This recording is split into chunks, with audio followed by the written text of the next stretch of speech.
और क्या है यहाँ पे, एक और पॉइंट है, मैं बताती हूँ। सपोज लाइफ मेंबरशिप फीस आपको मिला है 10,000, ठीक है। अब बोला है कि इसको एमोटाइज करेंगे हम लोग 10 ईयर्स में, ठीक है। लाइफ मेंबरशिप फीस मेरे को 10,000 मिला है और इसको मेरे को 10 साल में खत्म करना है। एक्चुअल में क्या कि हमने एस्टिमेट कर लिया कि कितना साल मेरे को सर्विस देना पड़ेगा उसको। तो हमने एस्टिमेट किया कि हमको उसको 10 ईयर्स ही सर्विस देना है।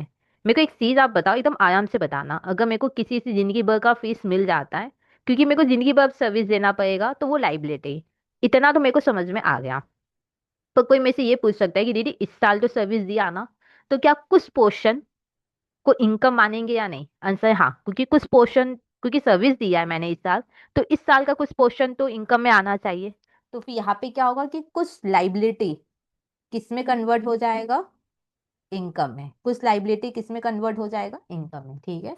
मेरे को 10 साल में ये सर्विस देना है, तो हर साल फिर 1,000 रुपया मेरा लाइबिलिटी से इनकम में कन्वर्ट हो जाएगा। क्या ये बात क्लियर?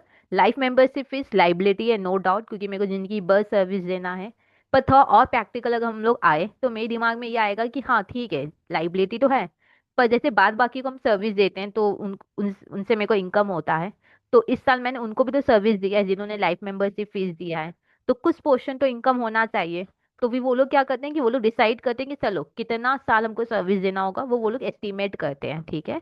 तो हमने एस्टिमेट किया कि मेरे को 10 ईयर्स इसको सर्विस देना है, ठीक है। तो अकॉर्डिंगली 1,000 रुपया हम लोग हर साल एज एन इनकम दिखाएंगे, क्योंकि ये लाइबिलिटी बोल के रहता है, तो फिर 1,000 रुपया लाइबिलिटी से इनकम में कन्वर्ट होगा, ठीक है। अब इसका पूरा ट्रीटमेंट सब में क्या होगा वो मैं बताती हूँ। आपको मिला है 10,000, तो रिसिप्ट एंड पेमेंट में 10,000 जाएगा, इसमें कोई डाउट नहीं है। अब बैलेंस शीट और पीएल में कैसे होगा वो मैं आपको बताती हूँ। इनकम एंड एक्सपेंडिचर अकाउंट और बैलेंस शीट में इसका क्या ट्रीटमेंट होगा वो बता रही हूँ। देखो, लाइफ मेंबरशिप फीस आपको 10,000 मिला है, ठीक है। एक चीज आपके दिमाग में है कि दीदी इसको क्या कैपिटल फंड में ऐड करेंगे, या जैसे था ना ऑप्शन कि या तो लाइबिलिटी में दिखा दो या कैपिटल फंड में ऐड कर दो। देखो, अगर कैपिटल फंड में अगर आप यहाँ पे लाइफ मेंबरशिप फीस को ऐड करोगे तो फिर आप धीरे धीरे एमोटाइज नहीं कर पाओगे। तो यहाँ पे सेपरेटली मेरे को लाइफ मेंबरशिप फीस दिखाना होगा। यहाँ पे सेपरेटली मेरे को लाइफ मेंबरशिप फीस दिखाना होगा 10,000, ठीक है।